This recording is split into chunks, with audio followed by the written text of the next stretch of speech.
Black आईना digital श्राप, कहानी आगे। 5-6। अब यह आईना किसी एक जगह मौजूद नहीं था। उसकी शक्ति फैलकर हर स्क्रीन और हर कांच में बस चुकी थी। भूतों के किस्से पसंद हैं?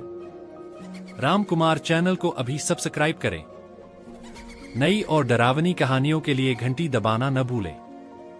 राम कुमार, जहां डर का नया पता है। धन्यवाद।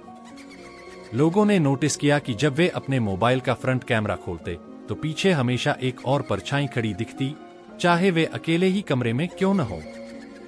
लैपटॉप की ब्लैक स्क्रीन में अचानक एक मुस्कान उभर आती। कुछ टीवी चैनलों पर आधी रात को सिर्फ 2 लाल आंखें चमकती और उसके बाद घर का कोई सदस्य रहस्यमय तरीके से गायब हो जाता।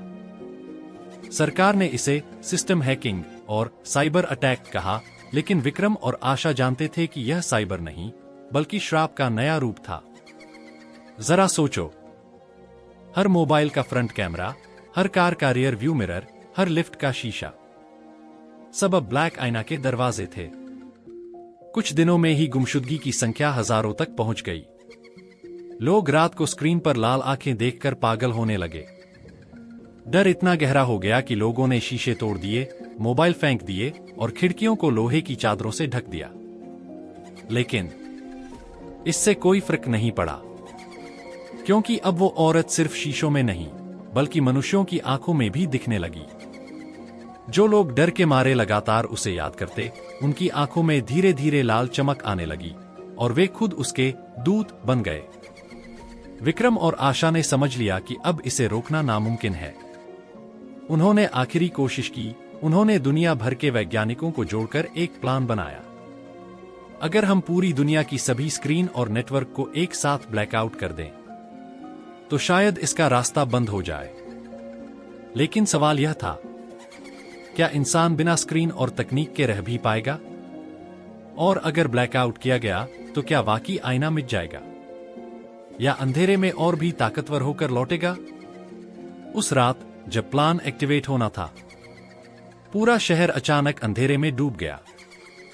मोबाइल, टीवी, कंप्यूटर सब बंद। चारों ओर सिर्फ सन्नाटा। और तभी सभी घरों की खिड़कियों में एक साथ 2 लाल आंखें चमक उठीं। औरत की आवाज गूंजी, अब तुम मुझे नहीं देखोगे, लेकिन मैं हमेशा तुम्हें देख रही हूं। ग्लोबल ब्लैकआउट के बाद दुनिया कभी पहले जैसी नहीं रही। हर देश ने आदेश जारी किया। कोई स्क्रीन नहीं, कोई दर्पण नहीं, कांच की खिड़कियां नहीं। लोग अपने घरों की खिड़कियों पर लोहे की चादरें लगा रहे थे, मोबाइल और टीवी नष्ट कर रहे थे।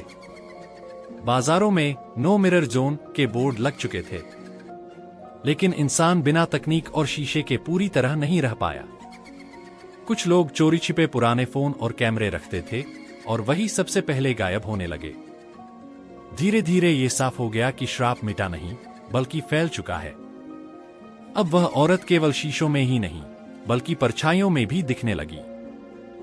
रात को जलती आग की लौ के पीछे उसकी आकृति, दीवार पर हिलती छाया में उसकी मुस्कान, यहां तक कि पानी की सतह पर भी लाल आंखें। मानव सभ्यता पूरी तरह बदल गई। लोगों ने आग बुझाकर अंधेरे में सोना शुरू कर दिया। कोई झील या नदी में चेहरा नहीं देखता था। यहां तक कि बच्चों को सिखाया जाता, कभी भी अपनी परछाई को मत देखना, क्योंकि वो तुम नहीं हो। इसी बीच आशा और विक्रम बूढ़े हो चुके थे, लेकिन उनके पास अब भी एक सवाल था। अगर ये औरत हर परछाई में है तो उसका असली रूप कहाँ है? जारा की पुरानी डायरी से उन्हें इशारा मिला। मौत की आंख सिर्फ आईनों में नहीं, इंसान के डर के भीतर रहती है। अगर कोई उस डर का सामना कर ले तो वह श्राप से मुक्त हो सकता है। लेकिन ऐसा करने वाला कोई नहीं था। हर इंसान डरता था और डर ही उस औरत की ताकत था। आखिरी सीन, एक सुनसान गांव। एक बच्चा आधी रात को जागता है और देखता है उसकी दीवार पर परछाई हिल रही है, जबकि कमरे में कोई नहीं। वह साहस जुटाकर परछाई की तरफ बढ़ता है और कहता है, मुझे पता है तू असली नहीं है।